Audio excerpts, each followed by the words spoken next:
What's going on, guys? It's Greg, and today I've got another Teespring video for you. This one came by request, and it's to talk about the website Teeview.org. If you haven't heard of this, it's kind of a syndicate. It pulls t-shirt designs and campaigns from Teespring, Sunfrog, and Teezilly, which are three big sites for print on demand.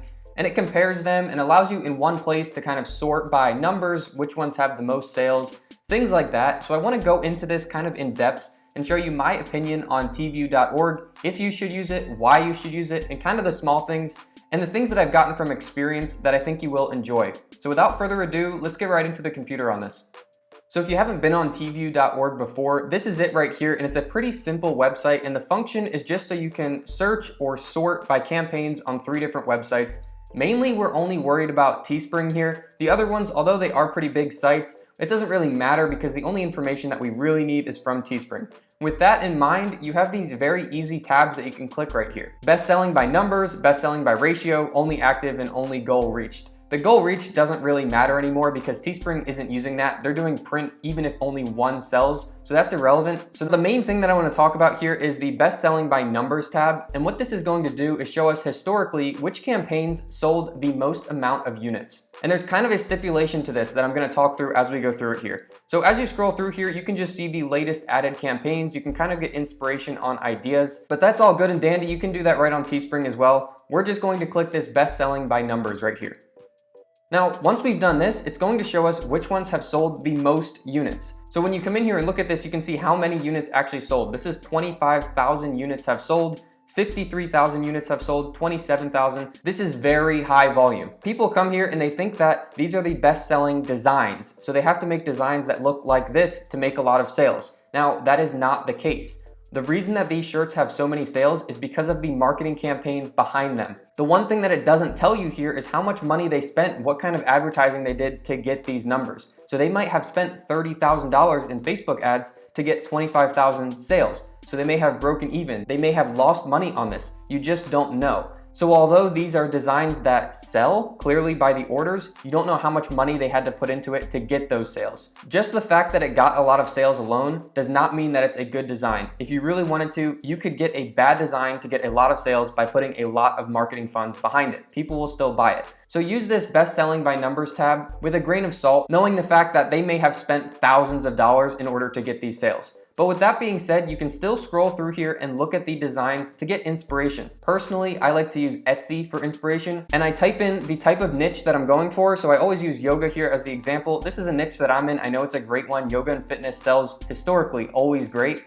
And then you can scroll down here and look for inspiration here. Now on here, you have a few more metrics that you can use, like how many reviews it has, what the overall review is, and things like that. I have a whole nother video on how to use Etsy to find inspiration ideas if you want to check that out on the channel. But you can come through here and you can find design ideas, and then you can even put in yoga shirt to get more specific, and this is full of design ideas. The biggest thing is if you're going on a site like this and you're using it for inspiration, make sure that the one thing you do is do not copy their designs as they are. When you create a shirt design yourself, you automatically own the copyright to that design. If anyone else creates that design and it's close enough looking to it, you can report that to Teespring, and Teespring will investigate. If they determine that it's copyright infringement, they will remove that campaign and they will actually penalize that seller's Teespring account, lowering their trust score so their campaigns are not shown as often. So that's the big thing, is don't copy anyone's designs too closely. Now you can still go on here and look for inspiration. If you change the order of words in a quote, that's completely fine. That's not copyright infringement. If you put on different images, that's fine as well. Teespring actually advocates doing that, looking for designs you like and then changing it up and making your own version of that. So with that being said, just be careful of copyright. If you want a more in-depth explanation on this, I have a video on this channel covering all of copyright, trademark, and right of publicity and privacy on creating t-shirt designs, so you can check that out on the channel as well. But let's hop back over to Teeview where we were talking about before. So the long story really short is the only thing that I recommend Teeview for is to use the best selling by numbers just to get an idea of what has sold high numbers. But always remember that they could have spent a ton of money on here. That's the only real benefit I see of Teeview personally. And then the only other thing that you might be using Teeview for or Etsy is for finding a niche that you're thinking about going into. And if you want to do that, I recommend KW Finder right here. It's short for Keyword Finder, and you can type in whatever niche you're thinking of. So if you're thinking of yoga shirt, you can type in yoga shirt right there, anywhere, any language, find keywords.